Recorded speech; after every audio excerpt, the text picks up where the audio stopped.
Let's spill some tea.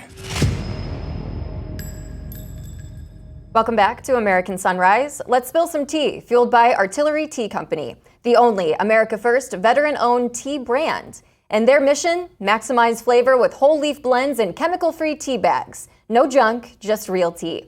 And here's the tactical advantage. Each bag brews twice. Just go to artilleryteaco.com and use the code STACKANDSHIP for free shipping with the purchase of 2 or more items at checkout.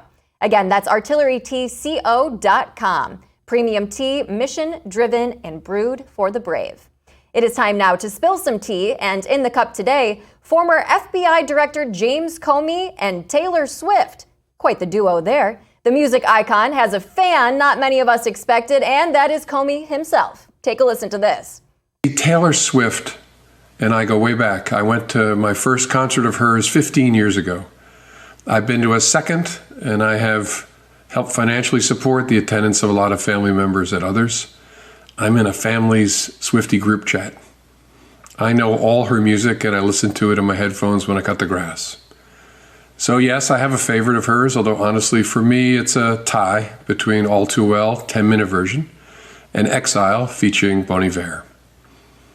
Taylor Swift has grown up with my family and provided us a soundtrack, really, as we've grown ourselves and learned and adapted and dealt with adversity and celebration. She had songs for all of it. I suspect that's something that millions of Americans have also experienced in their families.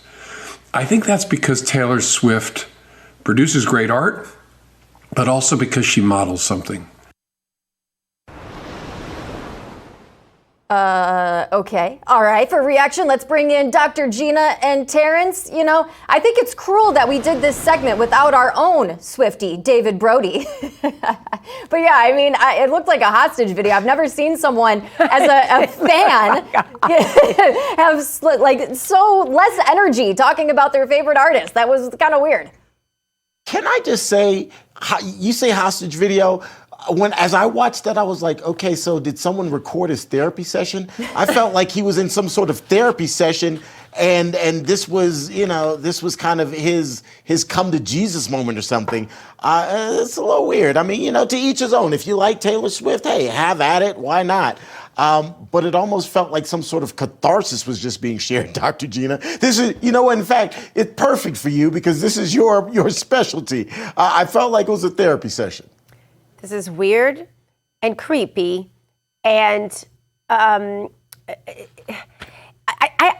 just don't. I honestly don't even know how to react to this. I could say so many things.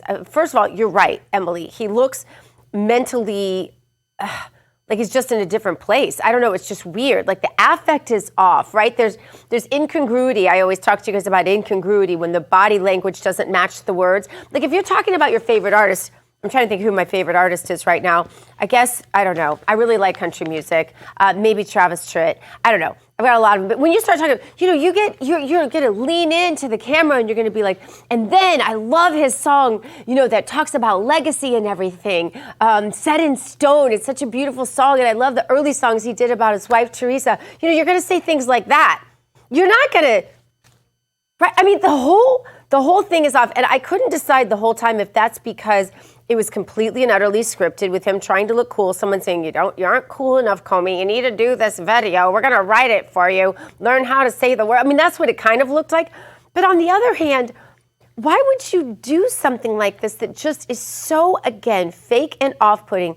The world sees right through this. There's not a level of authenticity in this. I didn't believe a single word he said in that entire video. Did you, Emily? Maybe he's just razzing us all. He's just doing it just to get under our skin or razzing us. Maybe, yeah. I feel like I'm getting punked watching that video. Like, are you really a fan? Like, it doesn't seem right at all. No. Gina, my favorite is Guns N' Roses. I'm throwing horns. I'm getting excited, headbanging in the Exactly. pit. Yes. Like, I don't know. And he's all buttoned up too. I don't know what era that is. Usually fans dress up for a Taylor Swift era. I don't even like her, and I know that. He's a fake fan. That's a For me, great it's point, Emily. paparazzi. At least undo the top button for crying out loud. Look like you might have listened to a Taylor Swift song once. Shake it off, Comey. Yes. I don't know. I'm a Pavarotti fan, you know. There's just something about that deep baritone, that tenor voice of Pavarotti that just does it for me I all do the love time. Pavarotti. That was more convincing. Was that convincing? That was I pretty good on convincing. that? Yeah, you got to give Comey some tips. All right, guys, we still have more on American Sunrise. From Dairy Queen to Chipotle, this fast food worker in Minnesota was walking 4 miles in between jobs just to get by. But now those days are in his rearview mirror thanks to an incredible act of kindness. This heartwarming story will inspire you, and it's just ahead when American Sunrise returns.